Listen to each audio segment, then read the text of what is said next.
சாத்தான்குளம் பகுதியில் காங்கிரஸ் கட்சி வேட்பாளர் ஊர்வசிக்கு பொதுமக்களும் கூட்டணி கட்சியினரும் உற்சாக வரவேற்பு அளித்தனர். மதச்சார்பற்ற முற்போக்கு கூட்டணி சார்பாக தூத்துக்குடி மாவட்டம் ஸ்ரீவைகுண்டம் தொகுதி வேட்பாளராக ஊர்வசி அமிர்தராஜ் போட்டியிடுகிறார். அவர் சாத்தான்குளம் பகுதியான சங்கரன் குடியிருப்பு, ஞானியார் குடியிருப்பு, தஞ்சை நகரம், புதுக்குளம், சிதம்பராபுரம் போன்ற கிராமங்களில் வாகனத்தில் பிரச்சாரம் மேற்கொண்டார். கை சின்னத்திற்கு வாக்கு சேகரித்த காங்கிரஸ் வேட்பாளர் ஊர்வசி அமிர்தராஜுக்கு கூட்டணி கட்சியினர் மற்றும் பொதுமக்கள் சால்வை அணிவித்து உற்சாக வரவேற்பு அளித்தனர்.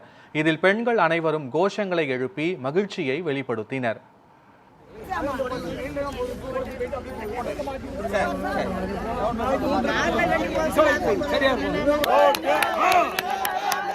ஓடுங்க ஓட்டு